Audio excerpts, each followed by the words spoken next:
welcome to another daily devotion through this season of Lent as we work through modern indulgences. And kind of circling back, the idea is that instead of really taking penance or being sorry or confessional about what we've done, that we just kind of skate around it. God doesn't really care about that. If we just do some good deeds or pray some prayers, none of that other stuff matters to God, right?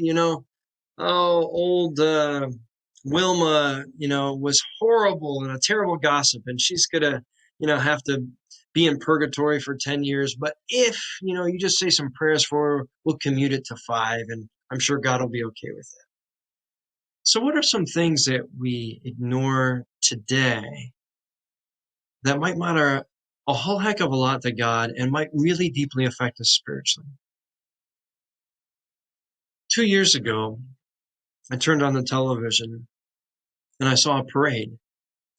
I've been in parades as a kid, the baseball team in the back of the truck throwing candy, which I think they banned because, the baseball players and throwing anything at crowds of people, especially hard candy, probably not a great idea for whoever thought up arming the players on the baseball team to show off their arms and poor unsuspecting people in the crowd. But anyway, it wasn't that kind of parade. There were no floats. There were no marching bands. There were just children. And I believe the neighborhood was Englewood. It might have been Garfield Park. They were just kids from an elementary school. And they had signs. And they said things like, "Help me to grow up. I want to live to see high school." There had been yet another shooting in their neighborhood, gangs, and a 3-year-old and a 10-year-old had been killed in the crossfire. Now, I want to be real clear. I can't pretend to know what it's like to grow up afraid every day, worried that somebody's going to drive by and shoot up my front windows and porch. But it's close to home. And I wonder what it will take for us as people, particularly as Christians, to start to talk about violence in our nation, in our world, but particularly in our nation, in our state, in our cities, in our culture. In ancient times, the gladiator games, men would fight to their death, and people would stand and cheer and give a thumbs up or thumbs down at the hand of the emperor as whether a man lived or died, depending on how they fought and how the crowd had reacted. Until one day, a conscientious objector who had not been to a gladiator game, but who was a Christian, jumped over the wall, his name Telemachus, and shouted to the crowds amidst these two men who were killing each other, "Stop! These are human beings. This could be your brother, your father, your son. And yet you're cheering these men to their deaths. You should be ashamed of yourselves. These men are made in the image of God. And you're taking that from them just to be entertained by their mortal life and death."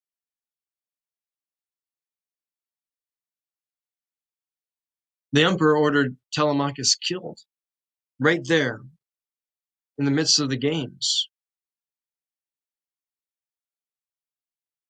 And while he thought he'd probably dealt with a nuisance, the crowd there was stricken by what had happened. Perhaps the Holy Spirit moved through that place, and what Telemachus had said, the power of his words more than the swords or spears, penetrated them, and they decided not to have any more games ever again. It was the end. I thought that when Newtown elementary school was shot up, and grade school boys and girls younger than my daughters, it really shook me. Packing my girls' lunch, watching them go off to the school bus, and thinking those poor moms and dads who would never see their sons and daughters again. I thought, surely as a nation, we can talk about some kind of better limits, some kind of tougher standards when somebody's flagged, psychological tests for people that are questionable, listening to law enforcement when they flag somebody and say, this person, we really don't think this person should continue to have that right to wield a firearm because of some of their behavior, some of their criminal record.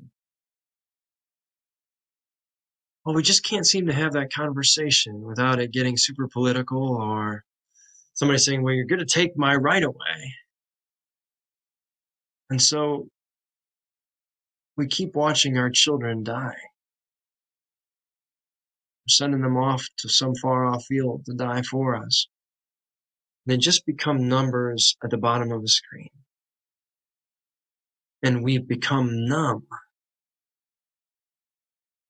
to life and death, whether it's, from the womb and quote unquote unwanted pregnancies to end of life. And since I've mentioned abortion, I would say, why hasn't the church ever said, instead of bombing clinics and picketing with signs, why didn't we ever take seriously and say to young, scared women who are considering aborting their babies, we'll raise those children if you'd let us. There's nothing, no child, no human being that isn't wanted by God. What would the church look like if we changed that tactic and said, yeah, not only do we care about life, but we'll go a step further, and if you'll allow us, we'll raise these children because life matters.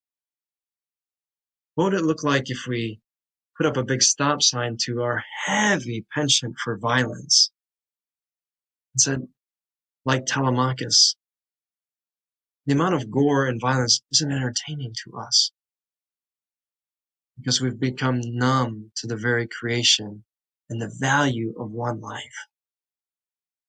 Now, God doesn't care about that stuff, right?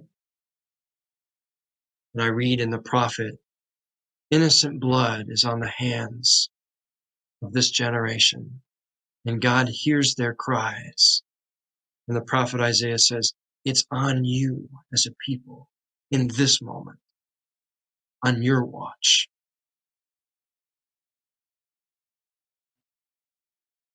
Something I struggle with all the time. How about you? Amen.